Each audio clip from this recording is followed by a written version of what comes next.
V. I know what my V is. Let's assume V is 1 volt.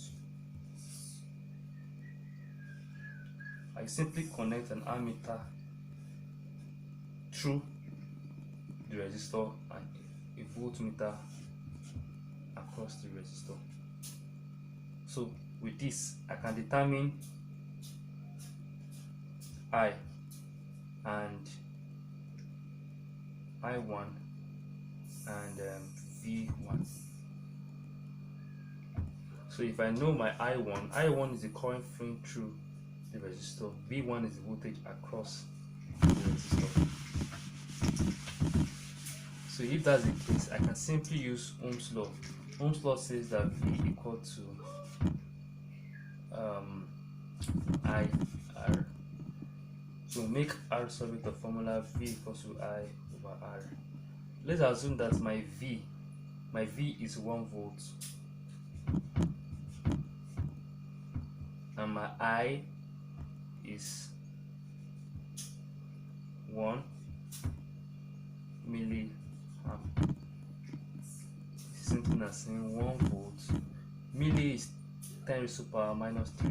1 times 10 raised to the power minus 3 amps.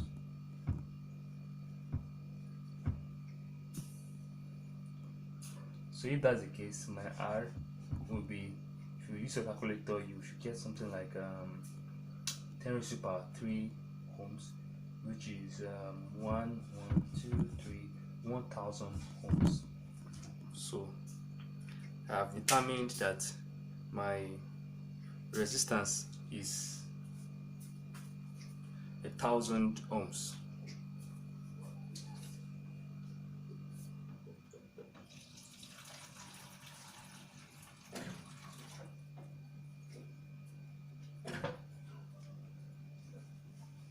So that is how we determine the resistance of a resistor while just using an ammeter and a voltmeter.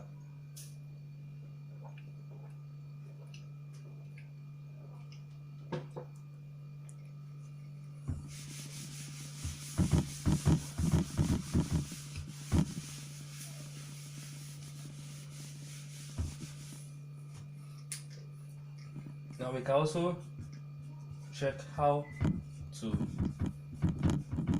determine the power consumed by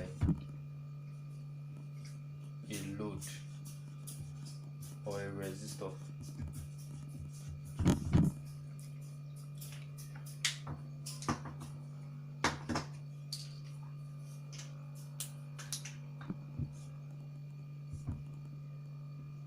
How you determine the power? How much power your resistor consumes in a circuit?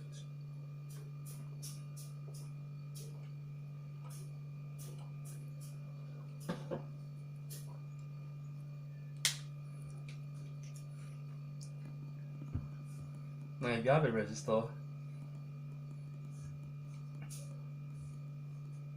of this nature, as usual, you have voltage source. If you connect an ammeter through it and a voltmeter across it, it's basically the same circuit that we drew just now. Now, in order to determine the power, we need to know what the relationship or what the formula is for electric power. For a DC circuit, power P is equal to IV, or P equal to I squared R, or P equal to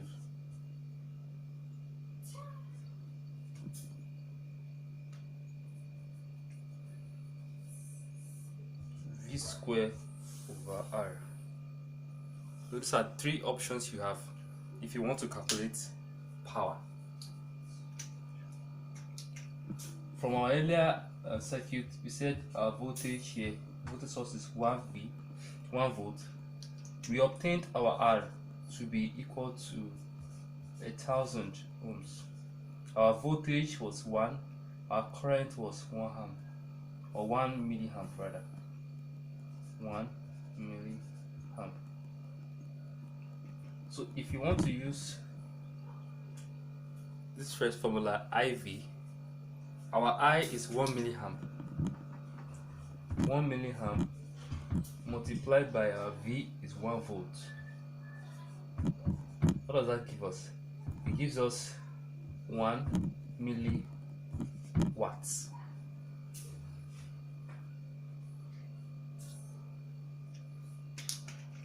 Now if you want to use the second formula, I is 1 milliamp.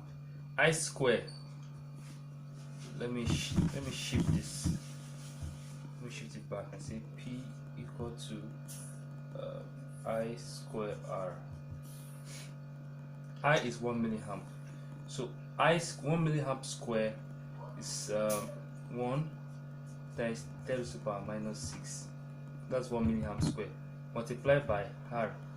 R is 1000 ohms. That automatically gives us 1 milliwatts. The same thing. P equals to V square over R. V is 1. 1 square is still 1. 1 over 1000, which is still 1 milliwatts. So it's basically the same thing. It's all the same thing. So regardless of the formula you use, you can always obtain the power through the power consumed by a resistor by connecting an ammeter through it and a voltmeter across it.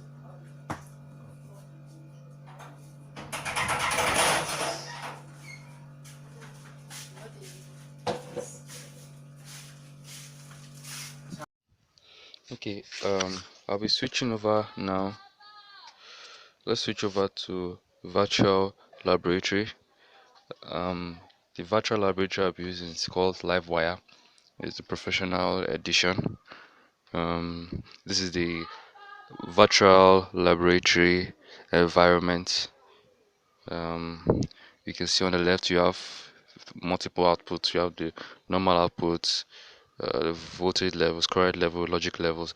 That is to the left tab there, and then on the right you have your gallery on your right, and in the gallery window you have all your virtual instruments, your virtual equipment. They're analogous to the the physical ones. They are models of actual physical laboratory equipment, and we'll be running some virtual experiments based on the principles we've gone through in the whiteboard. So I click on my gallery, and you have many options there: subgroups, power supply, connectors. So under power supply you have battery, cell, ground. There are multiple power supply models we have. So we'll start with AC voltage source. An AC voltage source, this is probably when we get back to the lab, even from last semester I think we've made use of a power supply before, a power supply unit, but this is the virtual version. AC voltage source. By default the voltage is 10 volts, and that voltage is RMS voltage. Actually, it's not peak voltage, it's RMS voltage. You can click and drag to add a new instrument or a new virtual instrument, or you can just, instead of clicking and drag, you can click and then place, click and place. Then you can delete. You click on it and you press delete. That's what I did just now. You can delete excess instruments. So let's go back to the gallery. Passive components. I want to add a load. When I say load, I mean a resistor, but load can also be, apart from resistor, it can be an inductor. It can, but for now, when I say load, I mean a resistor. So I want to connect two together. Click at the end of one instrument, click, drag, click, drag, click, click and click. So that we've completed the circuit of an AC voltage source, and to our right a resistor, which is a load. We are loading our AC voltage source with a resistor. So if you click, let's click, then right click. We change the properties of the AC voltage source. Now you see that the 10 volts there is RMS voltage. RMS voltage is not peak voltage, so it means the peak voltage is actually a bit higher than that 10 volts. So we can adjust our AC voltage, AC RMS voltage. You can adjust it from this window, and then we can also adjust the frequency. By default, the frequency is 1 hertz, that's 1 cycle per second, and the AC voltage, RMS voltage is 10 volts by default. So we can adjust that accordingly using this window. Um, so later we'll see. Of course, we've done the theory of how to convert or how to get the peak voltage when you're given an RMS voltage, and vice versa. So if we change our AC voltage to 30 volts, 30 volts RMS, then we can also alter our frequency. Or for now, let's leave it at that. And then you see we call it the positive. Although basically they put positive here, but there is no uh, polarity. So let's run a simulation. You can press F9 and click on the play button there. When you simulate, you can, it's a normal view at on your left, the left tab. We have normal view. Um, and you see the time 20 seconds, 21 seconds so far into the simulation. You're simulating, so time is running 27 seconds, 28 seconds into the simulation. So we can check another output here. Voltage level, so we can view the voltage levels as we are simulating. We see here that the arrow of direction of current is going forward and back, forward and back, forward and back. We've explained this on the whiteboard, that the current flows in both directions in an AC circuit. So it flows forward and back, forward and back, forward and back. We see the voltage is also rising positive up onto positive 40 something, and then down to negative 40 something. Let's check the current. um I hope you can see that the color of the cable there, or the terminal there, let's zoom in a bit. See, it's changing from red to blue, red to blue. You see that when it's red, it's actually the current is flowing to the right, and when it's blue, it's flowing to the left. So we can check logic levels. We'll come back to that later. Actually the current flow, and then so the tabs on the left you can use to view multiple properties of your circuit as you simulate. So let's just zoom out a bit. um yeah, so let's see, what can we do with our load? We can, to make it easier for us to visualize like we did on the whiteboard, we can change our load from a resistor, we can change it to another type of load. Let's see. Output components, filament lamp. A filament lamp, that's like a bulb. A filament lamp is a bulb. So um so as usual, we connect, click and drag and click. Click and drag and click. So now if you simulate, we can see that the the light bulb is coming on. It's actually blinking, and that is because we are feeding an AC signal. We're feeding an AC signal, AC voltage source. I know AC voltage source is an oscillating source, oscillating voltage source. So automatically it means that the brightness will be oscillating. We've explained this principle on the whiteboard. That's because of the frequency is quite low, so we can actually see as it's blinking. We can actually see that blinking. If you can see that the voltage is rising to a peak, and then when it gets to the positive V peak, it starts dropping, and then it gets to zero, then negative at the same time. So you can change the property. Let's see if we can slow down the frequency so we can see that oscillation a bit more clearly. So if we change it to 0.1, that is 0.1 hertz is 10, that's 1 over 10 hertz. That is 10 cycles in 1 second. So 10 cycles in 1 second, 10 complete cycles in 1 second, that's 0.1 hertz. So let's press OK. So stop, let's simulate again, and let's see if it will be any different. Okay, it's, you can see that the oscillation has slowed down drastically. It's slowing down drastically. We can basically see as the voltage, as the the brightness of the bulb is increasing slowly, gradually, till now this is negative now, negative direction and positive direction. So current is flowing to the right, now it's flowing to the left. When current is flowing to the right, it means the voltage is rising, and then to the left, that means the voltage is in negative cycle now. So 30 volts is our RMS voltage. It's actually rising far above 30 volts, because 30 volts is the RMS value. So let's see how let's see what our peak voltage will be. We calculate our peak voltage. We've done that before. Now 30 volts, 30 multiplied by okay, let me cancel root 2, root 2, root 2 root 2 is 1.414 multiplied by 30 volts. So root 2 multiplied by your VRMS gives you your V peak. So if you multiply root 2 by your RMS voltage, will give you your peak voltage. Multiply by 30, so it means our peak voltage is plus 42.43 volts and minus 42.43 volts. So if you look at this, it's actually rising up until this is minus 42. Can we say minus 42? Then rise up until plus 42. So it's oscillating between plus 42 and minus 42 at 10 cycles per second. So this virtual this live wire virtual laboratory that's giving us a medium for us to run a virtual experiment uh, of the principles that we just examined a while ago. Now, let's check the current flow. See, the current is flowing to the right when the voltage when the voltage is positive, and it's flowing to the left when the voltage is negative. So let's stop the simulation for now, and that's the wire and the load, or the incandescent bulb or filament lamp serves as our load, connected to our AC voltage source on the left with 30 volts RMS voltage and about 42.43 volts peak voltage.